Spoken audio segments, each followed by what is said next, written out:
Welcome to Signs of Life, exploring survival of consciousness. Brought to you by Forever Family Foundation. On the web at foreverfamilyfoundation.org. I call your name. The echo is haunting. The echo is always the same. I call your name. The echo is haunting. An echo can never be changed. So I call your name.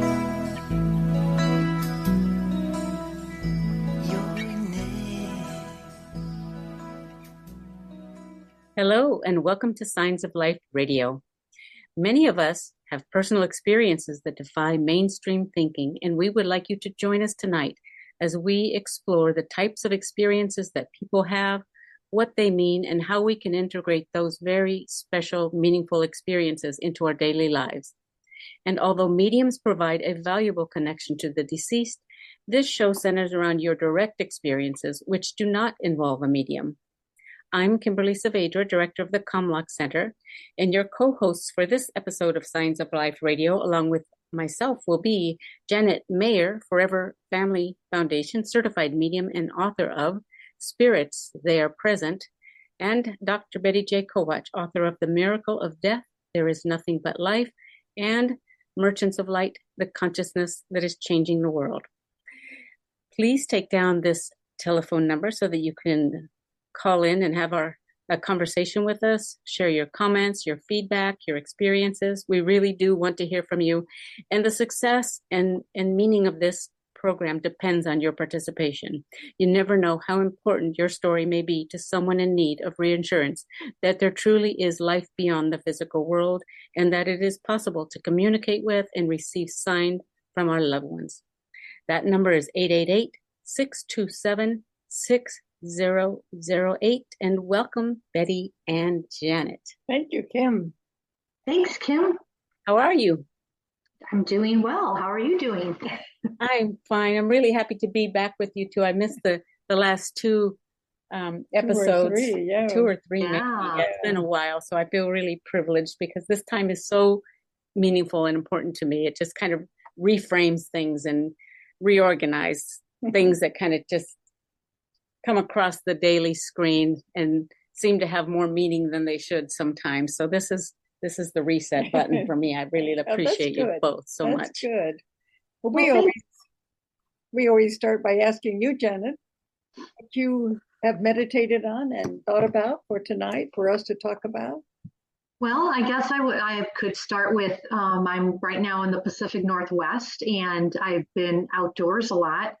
And as I sit and meditate outdoors, it reminds me of how connected we are to the earth and how our loved ones are connected, and they're not really all that far away. We always picture when one of our loved ones passed that they're way there, and really they're like in reaching distance. They're near us. They're in a different place. Yes, they're not in the physical, but they are still with us. And I noticed when being outdoors, it kind of revitalizes your soul. And kind of like Kim, you were just saying how, this program, how much it kind of hits the reset button. That's kind of how I feel like when we are outside or outdoors. And I'm trying to encourage people, when they lose a loved one, sometimes you see how they kind of go within themselves. And it's not that they become a shell, but they're a new person. They're somebody different. They're not the same person after losing a loved one and being so close to someone, and they have to reframe their life. And sometimes they hide out in their house, or, they go to work, they do their thing, they come home, and they don't try to expand on that because of that pain. And I understand that, don't get me wrong, but I think it's really important to also, take time and go sit outside, sit on a rock or hug a tree, which when I go for walks, I always touch a favorite tree, and I feel like I get energy from that tree, and I feel like we get to know each other, which might sound a little odd, but that's how I feel. And I think it's important, if you want, go get yourself a chai tea or a coffee and just take yourself out of the place that you're in that's causing you so much pain, and kind of start re-experiencing a little bit and feel that loved one with you, because they are with you. They're in, of course, in a new way, but they're also with you. And I think that it's important that if we just try to remind ourselves to take steps, they don't have to be big ones, they don't have to be, really noticeable or anything, but just do something that pushes yourself out a little bit more. And, then you'll start to even feel the loved ones more, which I know might sound a little odd, but it is true. When we focus too much on them, we get caught in our own stuff. But when we open ourselves up and we say, okay, I need to go do this, sometimes something pops through and it stops you and you think, oh my goodness, what just happened? Like, I know I just felt so-and-so come through, and what a great feeling, and just stop and enjoy it. Who cares if somebody's looking at you? Who cares if you're, sitting on the ground by a tree or a rock or wherever, just try to experience that. So that's where I'm coming from today. Well, I think that's very significant. While you were talking, I was thinking how many lives are consumed every day by technology. Yes. It's we get up in the morning and many people look at their phones. I don't, unless I'm expecting something, but that's because I'm older. If I were younger, I'd probably be doing that. But not just that. I mean, I spend a lot of time on the computer, or reading, doing research and writing. Well, that's technology. And then many people watch television or they're on the phone. And I think it must be hard for our loved ones to really come through when we are constantly focused on something else like that. And it's probably important to just reassess our lives and see how many moments or how many hours do I really spend either out in nature or simply sitting and allowing myself to pick up what's coming through. There's a lot of... I agree, Betty. That makes a lot of sense. And you can see the deep pull of it when you talk to somebody and you see how long it takes them to kind of move their head slightly away and then toward you. Like, yeah, it does. Well, it does go ahead. Command attention. And I do worry about young people who spend so much time on the phone. I don't know what I would do as a parent today. I think it's very, very difficult. I know parents who start out by, no, sir, they're going to monitor this and that's not going to happen and this is not going to happen. And somehow it does happen. There's tremendous pull because all the kids' friends are on it. That's how they get invited to the show and have friends and that sort of thing. But they also play a lot of games, and I'm highly suspicious of some of the games that I have seen. So it's I think we're living in a time when it may be just particularly difficult for spirits to get through to us. Knock that phone out of our hands or drag me away from the computer, Right. Well, and the thing too is, spirit, yes, they can come through through a phone, they can come through on the TV, they can come through in music, but we have to allow ourselves to allow that energy to come through. And I think, when I always tell people, oh, you might want to try to meditate, and they cringe. And I'm like, it's not like the old fashioned, like you have to sit like a pretzel and do this and do that. I think it's just, go find a space, either in your home, outside, with some friends, however you want to do it. And you can even create your own meditation, and surrounding yourself in light and allowing your loved ones to come through and show you, what they would like to show you for that day, that week, or however, and in whatever way they want to come through. I think people, they think, oh, I have to get this exact sign. And I do like when you ask for a sign. Don't get me wrong. I'm one for saying, I would love to see this. And then when it comes through, I think that's really beautiful. But I also feel like some people can't always connect that way. And they have to be open to say, okay, how do you want to come through? And you can just kind of sit in silence and allow them to come through and whatever. And there may be something really random that happens, and then just say it out loud, and say, okay, I feel like you're connecting to me through, the trees. And then if you're, out walking and all of a sudden, you feel like you have another sign, just allow yourself to be open to the way that they need to come through for you, because I do feel like most of the time they're trying to come through. But like you said, Betty, a lot of times we are so involved in life, we're not, it's like we're not connected. We're connected to everything but what we're supposed to be connected to. And so, we're on the phone, we're on the computer, we're, texting, we've got that. So I think that that's important. Yes, they do. And I really agree with you about the structure of meditation. I mean, it is not, we don't have to do it in any kind of formal way. When I'm here in my study alone, and that's most of the time, because when I'm writing, I'm always alone. And I'm thinking and involved in what I'm writing, which is always about these kinds of things. And there were very often I stop. And it's that time that I'm drawn into from whatever I'm writing or thinking to just talk to the spirit, and listen. There's also, there can just be moments on the train, moments. It just doesn't have, sometimes you want to just take time out, but I think many moments during the day when we just center ourselves and connect again. And I love the Heart Math Institute, because they have scientifically developed ways that very easily we can do a different kind of meditation from what we thought we were hearing about from the East, because right. What they say is that just focus. First of all, focus and breathe deeply for a few times, and just focus on your heart, and even touch your heart, because that helps to communicate that this is heart time. So you touch the heart, and then you breathe in on a count of 4, and you breathe out on a count of 6. The first is shorter, the second is longer, but your focus is on love, because the heart is the organ of soul, which is love. That's its energy. And when you focus on the heart and something you love, breathing in 4 counts, out 6, and focus on the heart, then amazing things happen to the body. You start relaxing. And then if you want to ask your heart a question, you do. And if you just keep breathing, you will begin to understand the answer to it. And if not during that meditation, it will come to you intuitively later.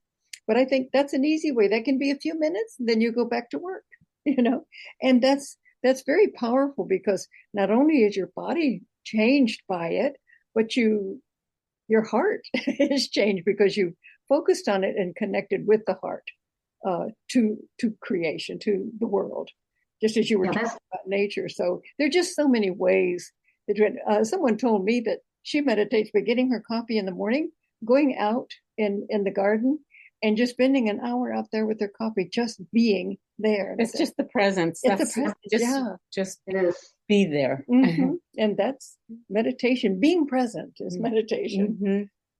Right. Before we go on, Kim, would you like to give out the phone number again in case anybody missed it? Yes. 888-627-6008. 888-627-6008.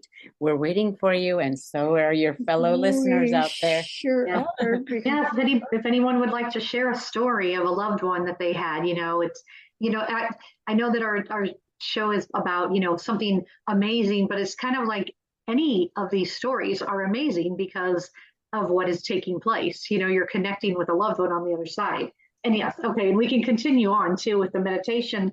And I was going to mention that I loved what you said, Betty. I thought that was beautiful about the heart, because I have always believed that as well. And, when I was younger, I've been meditating probably over 30 years. I didn't like what I was reading, what they said, oh, you have to do it this way and you have to do it that way. And I was just like, you know what? I'm just going to make up my own meditation. And that's kind of what I did, because I went with what felt right for me. And I noticed at the beginning, I had a really hard time staying focused in it. I would be thinking, oh, I need to run to the grocery store later and get this. And I got to get this out to this, coworker, and I need to do this. And all of a sudden I was like, well, just carry a pad of paper with you. And so I would always have a pad of paper and a pen. and I would just stop in the middle and write that down to get it out of my head and move forward. And I realized as time went on, I no longer needed that kind of crutch, but it did get me started because I really wanted to meditate. Yeah.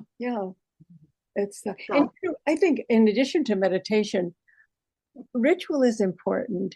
And there's been so much in the past against ritual. Oh, that's just, empty movements and it doesn't mean anything. But I think, again, we can create our own rituals. We don't have to do anything anybody taught us to do. We create our own rituals out of our heart of what we feel about nature or the time or whatever. And the ritual actually communicates to the body and the mind and the heart what's going on, And when we are thinking and feeling something, that is communicated to every system in the body. Candace Pert, the scientist Candace Pert, certainly taught us that every thought, every feeling is immediately communicated to every system in the body. And also, we now know through science that every thought and feeling is sent out to the biofield, the field in which we live, the quantum field, the field of fields, but the particular field that we're living in, when we are thinking or feeling, that is going out to the field. And it then is like a mirror. It brings back to us the quality of feeling and thought that we sent to it. So if we want a particular kind of world, then we visualize that world or that feeling, that love, because I think we all want that, whether we would admit it or not. That is the creative and most powerful frequency in the universe, is love. And if we put that out into the field, then we change the field. Right. And the field then comes back to us with information. So it's not just something that we're sitting here alone doing. Whatever we do has a profound effect in the field that we live. And that affects not just me, but everybody. And any change that we actually can achieve or transformation, that makes it easier for someone else. So we aren't just sitting in a room or out by a tree alone. We are so connected that everything that we think and feel is affecting everything else. Right. And I think that kind of reminded me, as you were saying that, how everything's connected. And I think it's the aspen trees. Is that correct? I could be off. I mean, I apologize if I'm wrong, but I think they have a whole underground root system connected to all the other aspen trees. And I think when I read about that a long time ago, so if I have the wrong tree, I apologize. But when I read something about that, I was just like, wow, when you look at it from above, they all look so individual. But underneath, there's so much more going on. And it always resonated with me because that's how we are. We all look individual and we all look like, oh, well, people. But at the same time, underneath, there's so much more to us. And there's so much more going on around us. And that has to do with our loved ones on the other side. They connect differently. And I think a lot of times people think, oh, well, so-and-so connected with their loved one this way, but I can't do that. And I'm like, that's okay. That means you connect differently. And, I know that just from different mediums I've worked with. A lot of them, we all do. We connect differently. A lot of times I say, I don't read the same way someone else does. And a lot of the Forever Family mediums, if you've been to any of the grief retreats, you have, I guess you get to experience how they work. And everyone is different. Everyone has their own individual way, and they can connect in with each other. And I think that's really cool because it kind of, to me, does like a double validation, which I'm really big on. I like to have a validation and then find another validation right away from, the loved ones on the other side, because I think that, that was just one of my little, perks that I had growing through all my mediumship. But a lot of times the mediums will connect in with another one. And I think, that is so cool. And if only everyone could see that they could see how connected we all are, even though we're individual, and how our loved ones really want to get through to us. And, they show us signs all the time. And I love saying the word signs about it, but in another way, I also don't, because they communicate with us differently. Sometimes, it could be through a smell. Sometimes it could be through a touch. Sometimes we could see a vision. I know someone who had an experience. So since we don't have any callers, I'll share a story real quick. Someone I know was telling me that they kept thinking of this person, like unbelievably, just kept thinking of this person. And this person, she passed in a different way than what happened to her. But when she was younger, she kind of fell out of her car and ran over herself. But she lived. She had a problem with her leg. But this person kept thinking of her. And then he found out somebody up the street, that happened to a woman up the street that day, that he was thinking of it. And then I got the call and there was like, is there any reason? Do you know why there would be a connection? I said, yes, because that is the birthday of the woman you're thinking of. And it's like, it just kind of all happened around the same time. And I said, that's kind of to me a validation that they're coming through saying, hey, I'm here. You remember when this happened to me? Well, you're going to find out another story. And I'm just letting you know I'm around.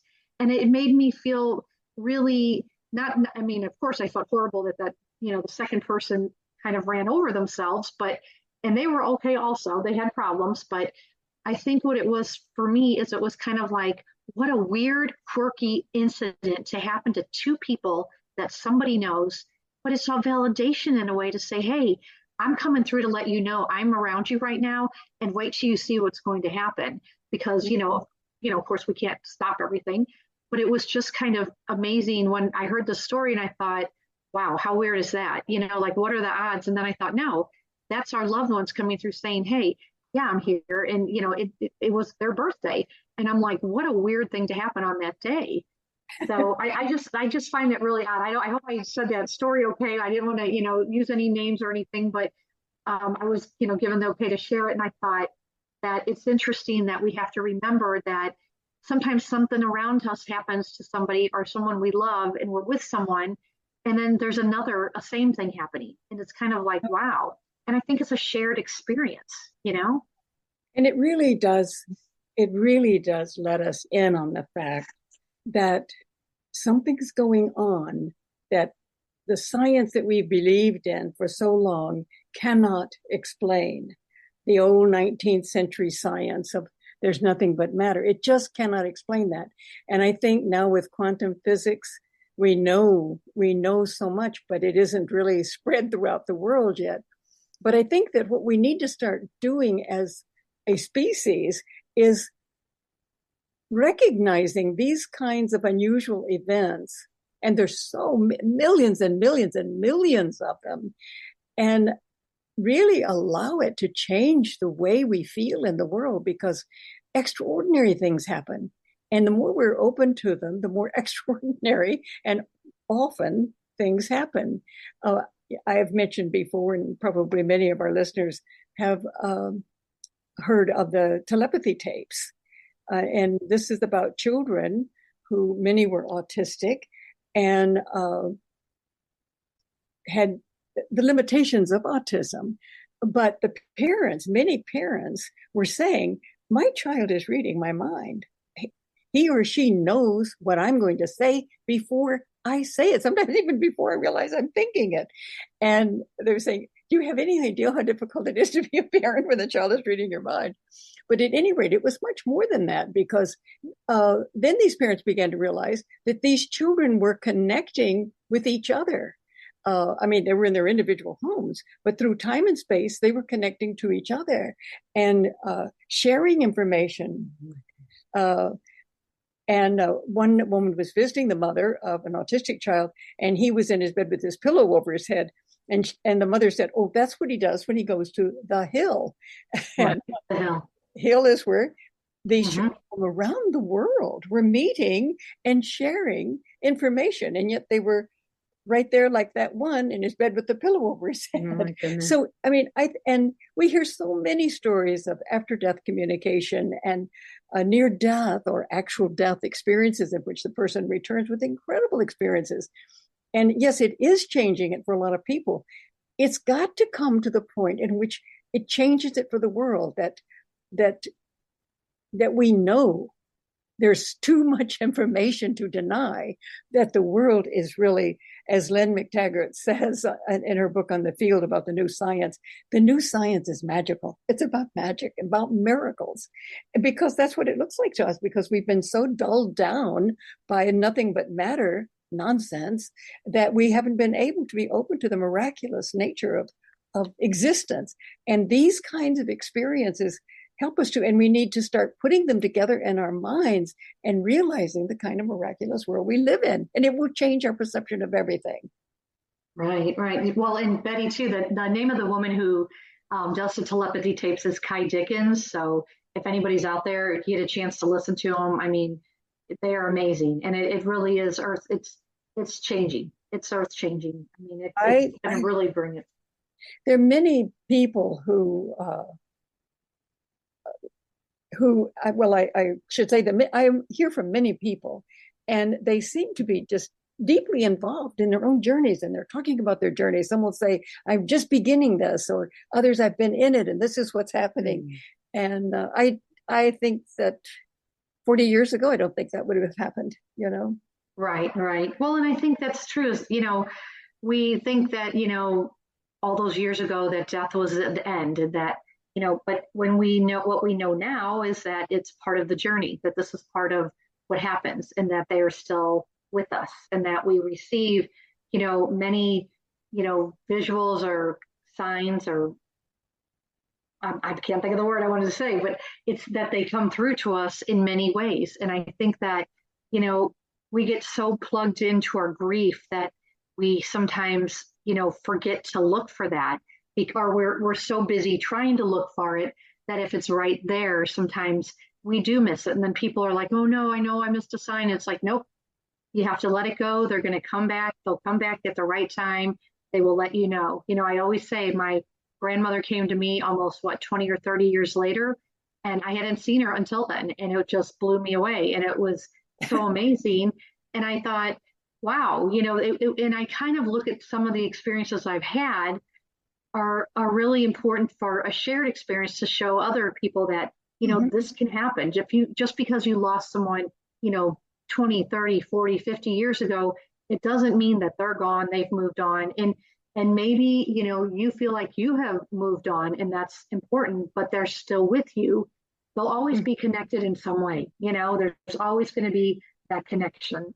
So I think that's important to remember that. But I think we should share the number again. I don't know if anybody who's out there, if they're just listening to our stories, or if they want to call in and share an experience. And Kim, feel free to join our conversation. Okay. I was looking back at an email from you, Janet, from 5 years ago, within a couple of days of today. And it was about the different types of experiences and skills and longings and services and support we could provide to people with people on the show. And part of it is personal experiences, a dream or a vision, or anything really that helps shape our daily lives into bringing into focus other dimensions of reality and helping us to grow in those ways. Also personal synchronicities, again, how those things impact us and what we can do about them and with them, and how we can ignite those in other people. Conversation about spiritual practices. And I like this one too, Janet. You thought finding comfort with grief and allowing it to open us to a new space. So our audience, there are so many different avenues for participating in this conversation. We invite you once again, and the number is 888-627-6008. And Sounds great.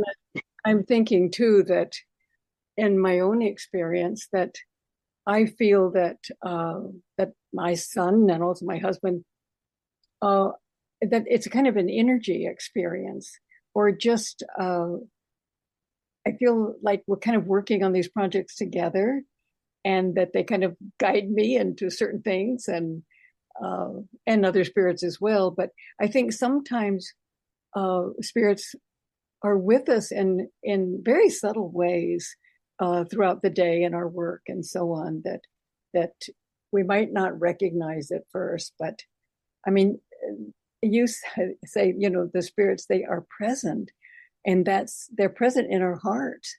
and with us. And I like to think of, as I think our ancestors did, that the visible world and the invisible world are created to work together in a relationship, a co-creative relationship.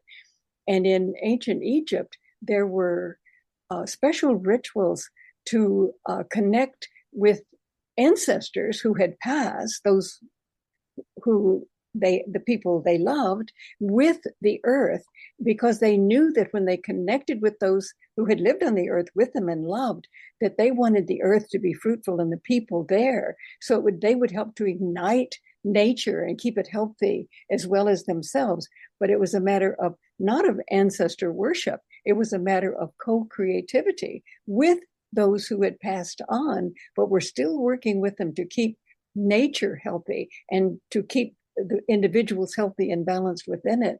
So they're just, I think, so many ways we are meant to be connected to the other side, much, much more than we are conscious of today. And I think we're learning how to do it, and that there will be a time when the visible and invisible worlds energetically and unconsciously and consciously work together beautifully to create very powerful worlds. I agree. That's beautiful, Betty. I agree with that. And I mean, I was going to come from another angle from what Kim said, which was simply that there are different ways I'm connecting. And I love how I love how you said that, Betty. It's beautiful. I also think that it's important that you allow yourself to have the experiences in your own way. And I know I said that earlier, but I do like the idea that, asking for a dream, or, you could do that even with a friend or a relative and say, could we dream for each other? Would you like to try it? And ask a loved one to come through. And I think that sometimes is an interesting thing to do, because you're letting go of anything that you thought of that would be in your dream for, your loved one. And you're now dreaming for their loved one. And you don't even know which loved one it is, but you just say, whichever loved one needs to come through in the dream, could I give Betty a message, or could I give Kim a message? And then, you see what happens. And it's amazing how dreams, they show up in a really interesting way when it's something other than just, like I call them, sometimes we have junk dreams, which are just a bunch of everything that went on through the day. Yeah. And I think that when, and I mean, we all have those. I mean, that's part of what the dreaming is. But when we do it intentionally, and we, before we go to sleep, and we ask for, a connection, and we, and it doesn't have to be exactly that night, but a lot of times it happens right away when it happens. It's really interesting. And I think then, you give it a couple of nights with your friend or a relative, and then, get together and talk on the phone, or meet for coffee, and just say, what did you get? And, and then you could share it. And sometimes there's messages in there that you had no idea was going to be the message that the other person needed. Or it might be something really funny, and it might take them a couple of days to think about it. I mean, I've had readings where sometimes people are like, I don't really know. I don't know that. I'm not sure about that one. And then I get, a text or an email out of nowhere, and, a couple months later, and they're like, oh my goodness, I had no idea this was what was going on. And it's like, sometimes that's the way it happens. We always put a timestamp. It's got to be now. Everybody wants a, 24/7. We need it this day. It's got to happen. But sometimes if we open up and allow it to happen the way it's supposed to experience, then we may be having, more than one thing happening. It may not only be a dream. It may be a premonition. It may be a connection to a loved one, your own loved one, that, here you're thinking, well, I'm not getting anywhere. Let me just see what I can dream for someone. It's that letting go. And that's the big thing. Is I always tell people to pay attention, which and to let go and see what comes through. And I always I surround myself in light before I do anything like that or any work. And, I just kind of ask for my own spirit guides to come through. And, I have a friend who she's always like, well, I want your guide. I'm like, no, it doesn't work that way. It's like, you have your own guide. I probably would want your guide, and it's just really funny, because I think it's important just to be open to what's going to come through for a loved one. And it could be it may end up for yourself. It may end up for your friend or, your relative. And And I think it's just the whole fact of letting go to see what comes through is by creating that intention. And that's sometimes it's that simple. You know, we get so involved in life, and like you said, the computers and the phone. And I mean, of course, we're on computers now and it's wonderful, but we also have to power down at times and just relax and release and say, okay, I need to create this intention. You know, what do I need to come through? I'm you know, in deep grief. What's going on? Why can I not get past this? And there's no timestamp. You know, people say, oh, it's been a year, it's time to move on. And I heard that one time, you know, I'm a very nice person, but I wanted to smack that person because I was like, you know, it's like grief. Yeah, grief, it's individual. There's no date. It's not, you know, it doesn't take place in this amount of time. Everybody is on their own level, in their own place, in their own time. And one day they may have a great day, and the next day it might be crummy, and they might not want to go outside. They might want to just stay at home, or the next day they may want to go out and, you know, be out in the woods or go somewhere, go to a show, do whatever. I think that's, you know, grief is so individual that a really big thing is to remind people not to judge other people who are in grief and be like, well, you know, they were blah, blah, blah, blah. You know, it's like you have to let go and just say, this is where they are, and I have to accept that and kind of move forward. Yeah, it's kind of interesting sometimes. We've seen a couple of movies lately in which someone died and the woman stayed in bed for 2 months. I couldn't, you know, and I said, I don't even know how that would be physically possible. But I think that we have to realize that when you feel like you've lost your soul, that you don't care about eating or getting up or whatever. But I do think, I think I was always impressed when I used to teach the Odyssey that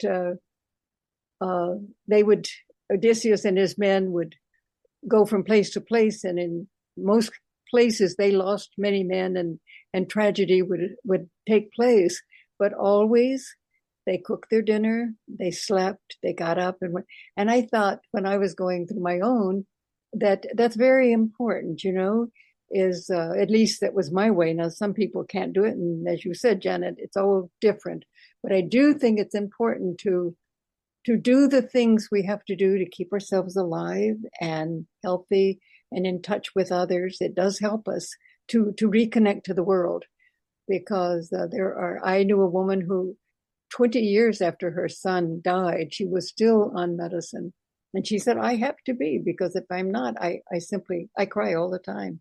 And so there's so many different ways of experiencing it, of going through it. I think, though, that we have to keep ourselves healthy, you know, alive and healthy and connected. And that helps a lot.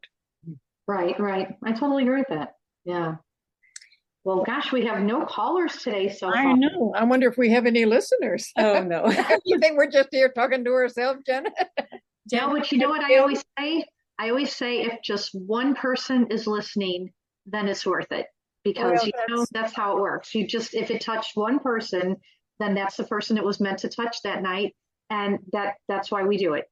That's why we do it. We do it because, you know, a lot of people don't have someone to talk to. They don't, you know, they're afraid to bring up a story. And I think that's sometimes the case is people hate to call in because they're kind of thinking, oh, well, my story might not be good, or maybe it isn't this. And I'm like, no, that's why we're here. If you want to call in and share your story, and, no matter what, you know, it's the perfect shield for the person lacking in courage in a given moment. You can just be anonymous. You don't have to, there's no face that goes with your name. That's right. And you can just experience and share and open up and maybe get some feedback if you want, or hear from other listeners. Exactly. We all know how difficult it is. Well, let's give them the number real quick. It's 1-888-627-6008. Yes, ma'am. Did I get that right? You did. Janet, at the bottom of your signature block from 5 years ago, I see that there's an interesting thing. I never noticed it before. TheMessengersFilm.com. Is that a thing? Oh, wow. You want to tell us about that? Is that something you think might be Well, it didn't happen. They did a reel on myself, possibly making a movie out of it. but it didn't go through. So that's okay. But it was a great lesson. And it was basically on my journey through mediumship and with my language.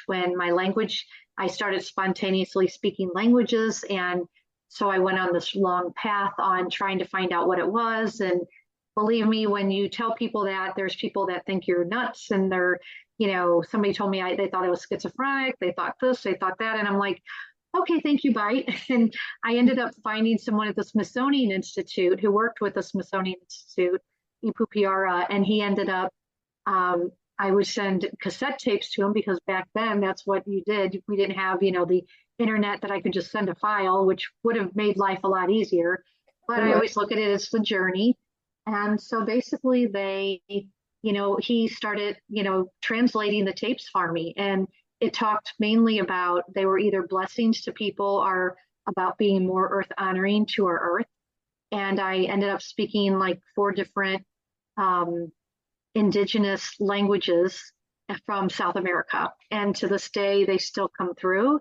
I don't always really know what I'm saying. I know that they are mainly blessings. And it's kind of like, you can kind of tell when you're talking to someone, like when they're coming through, how it feels. And it's really interesting. And so, that's kind of what I've been doing in life. And it started and I have people along the way that are very interested in the story, and, it goes here and there. And, we'll just see if anything ever happens. And if not, it's been a really beautiful and unusual experience in my life, because it's not something it's not happened to a lot of people. And I should say not. Oh my gosh, I bet. So when you end up, telling somebody, sometimes they just kind of look at you like, I really don't know what to say about that. And it's like, that's okay. That's okay. But, it's an interesting journey, and it all kind of intertwined with the whole mediumship. And I think that's why I'm so adamant to people about opening up to being, to letting go, to saying, okay, what is within me that I have to give? And what do I need to learn and understand in the spiritual world? And, like I said, I grew up, I've had a lot of experiences all my life. Sometimes in my book, I call myself the chicken medium, because, when I'd see something, I'd freak out like, oh, I'd jump, and then I'd be like, okay. And as I got older, it was kind of like, okay, yeah, I know you're here. And I mean, I've had the spirits touch me. I've had them grab my feet or my ankles. And one of them was after one of the Signs of Life radio shows, when I did it with Bob and Fran many years ago. And it was all this energy was coming through. And that night that happened, where someone grabbed like my ankles or right at the tops of my feet, and just to calm me down and to release the energy. And I remember I was in bed, and I just kind of slowly looked up at the end of bed, and I'm thinking, okay, how is that? So it was pretty interesting. But we have a caller. Wow. Hi, Danny. Hi, how are you all doing this evening? Well, we're happy to hear you. We are great to hear from you. What would you like to share tonight? Well, I had a question. So I used to do my own tarot readings, and I used to visit psychics and mediums on a semi-regular basis. But then I got a little concerned, because there was a couple of psychics who had said that they thought they were talking to, dead relatives of people, but then they actually said, no, I think we're actually talking to demons in disguise. Like, I think one famous person was Doreen Virtue, and then there was another person named Jim Nissa. So I guess my question for you all is, how do you know that the people, like the spirits you're talking to, are actually who they say they are, versus like an evil spirit pretending to be a dead loved one, that sort of thing? Okay. Well, I was going to say, I wasn't sure if you were going to jump in, Betty. I will after you. Okay. Well, for me, the way I see it is a lot of it is intention, that you're creating intention when you're doing your tarot cards, and that, whether you're opening up to spirit, I always surround myself in light. And a lot of times for me, I don't have a lot of like any kind of like negative energies coming through. I've had people that have had really hard lives, or lives that I wouldn't connect to, in the sense of saying, I wouldn't want to be around them. They were in prison, they were this. But a lot of times the way I look at it, is if, we have to set our own intentions and say, what are we really feeling? That, if we're feeling something that it feels like it's a negative energy, or as you call a negative spirit, maybe it's, I don't look at it like demons come through to me. That's how I perceive it. I don't know if other people have had that. I think a lot of times it's like lost souls or people trying to push through. And so, they like the trickster, sometimes I would call it that, they're going to try to come through and say they're so-and-so and they're not. But I think what you do is you just thank them and you tell them to move on, and you got to let it go. If you hold on to that energy, then you're actually putting energy into that. So a lot of times you have to let go of that energy and say, I'm not sure why you came through, but it's time for you to move on. And we are now going to go further. We're now going to move forward as well. Yeah. So that's how I personally look at it. I don't know, Betty, do you have something you'd like to add? Well, yes, it's very much like what you said. Our ancestors and modern shamans as well do exactly what you said, Janet. I mean, there is a specific ritual. I mean, not details, you can do it in your own way, but what they do is that they create a circle of protection, and that is intention. And we have to remember, intention structures the field that we're in. So we put out the intention, we create a circle in which we will be protected, and then what they do is that they call forth the energies of the north, the east, the south, the west to protect them. And they invite only friendly co-spirits, you might say, who are also have the same intentions into the circle to work. And so I think its intention is very, very strong. As you said, Janet, we put that intention out, and that's what is vibrating in the field. Now, if someone slips through, however, then I would say, yes, I think we recognize it, because if it's negative, we know what that is. But right. As far as our loved ones, and someone's saying, oh, that's not our loved ones, I think we know them intuitively. You feel that very strongly, I think, that if that's what you really feel, that you're connecting with someone on the other side you love, I trust that feeling very strongly. Mm-hmm.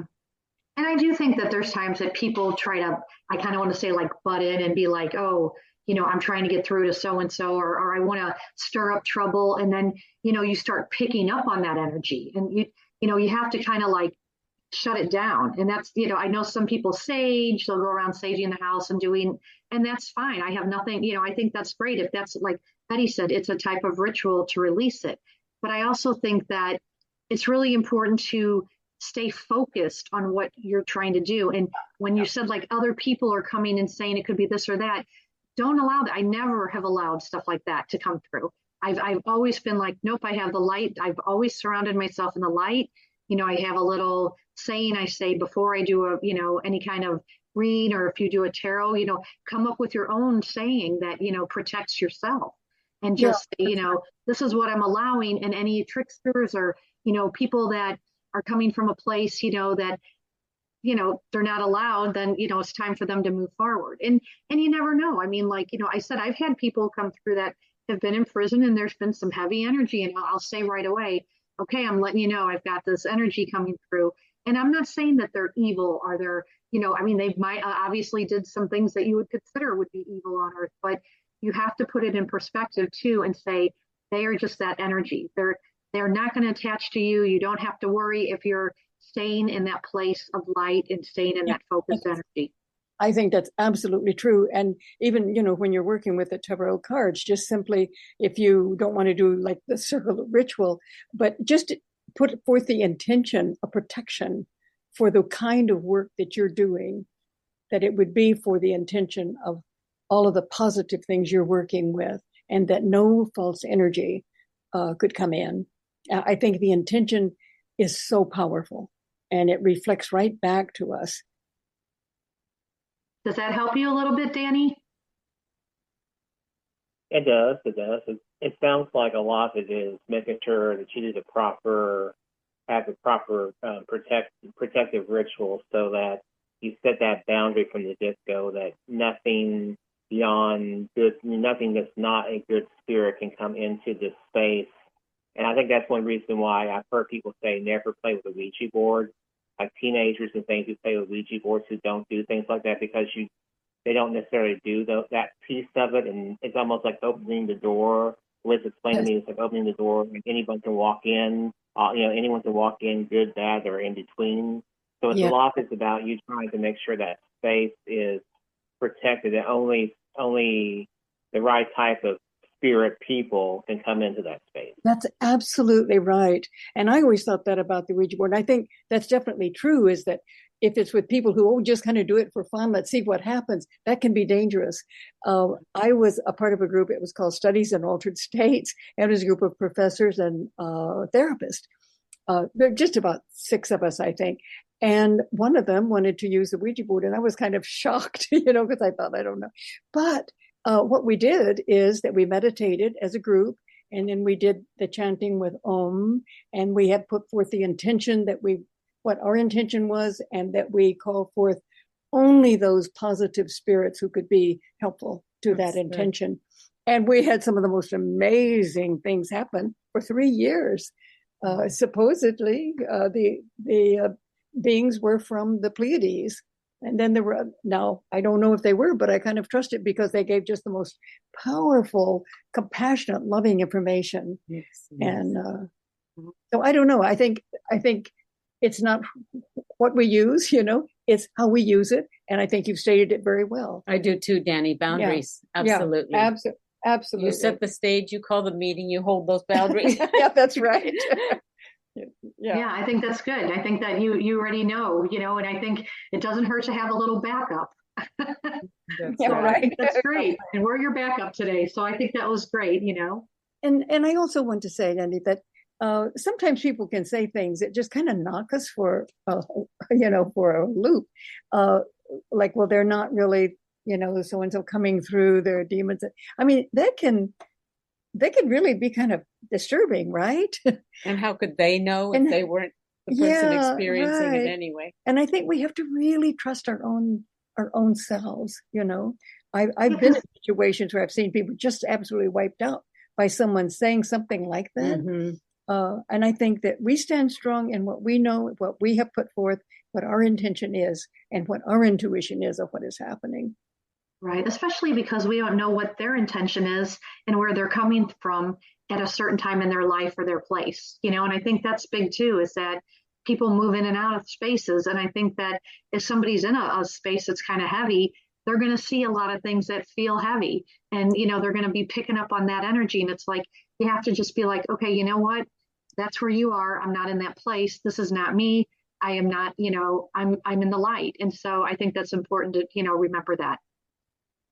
So, well, I had an experience once in which I was doing a meditation, and I had created the circle, and there was in the meditation, some entity entered the circle, and immediately there was some consciousness within the circle that immediately got them out.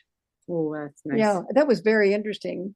And so in some way that whatever got in, I hadn't put forth my intention strong enough, I think. But there was that consciousness within the circle that had heard. That's so good. And got rid of it. That's so good, Danny. That was a great question. Thank you so Thanks much for calling in and talking with us about this. Thank you all. Have a wonderful evening. Thank you. You too. You too. Good time for the.